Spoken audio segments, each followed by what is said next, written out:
It was announced yesterday that the Marines have now moved into, or outside of Raqqa, have moved into Syria outside of Raqqa to get ready to engage ISIS.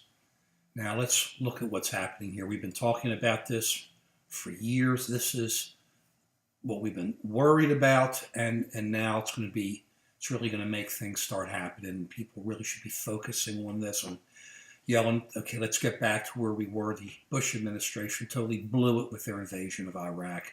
It was the blunder of all blunders.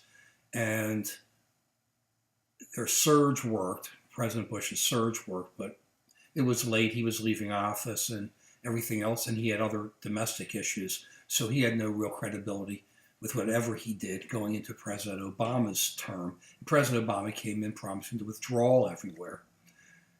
Well, President Obama did the withdrawal of Iraq and decided Afghanistan was going to be his war, and did a surge in Afghanistan, but said before he did the surge he was going to withdraw. So he started withdrawing right after the surge, and of course the Taliban, people who live there, know what they're doing, and then they just kind of sat back. And then at the same time, President Obama started putting people, special forces, into Iraq, and we started really getting worried at that time. And I was saying, look, this has to end. You either get in or you don't get in. But this little bit here and there goes against President Obama's promises and puts the United States into a position where we're going to lose people and have to make decisions on where we're going.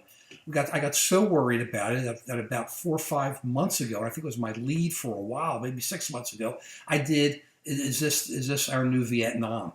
And I think I was talking just about Iraq there, but we're talking about Syria, because it's that whole area with ISIS and where we are. And this is what our biggest worry was.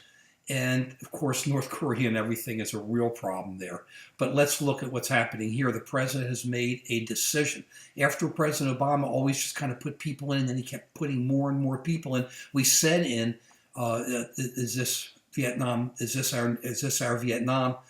We're going to start losing people, and you just can't put a couple of people in that smelled like Vietnam. First you put in advisors, then you put in some other people, and then you have troops in the front line, then you start losing them, and then you start really getting in, and you wonder how you're going to get out.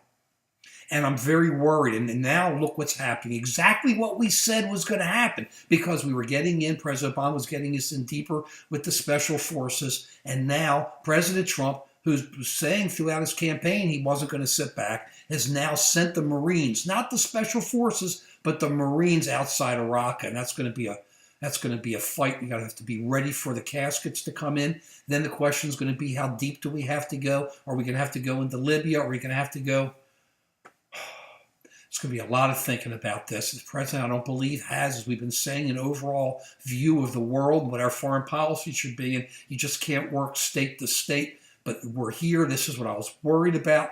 This is a major turn in our foreign policy. Get ready for the caskets to start coming home. Peace.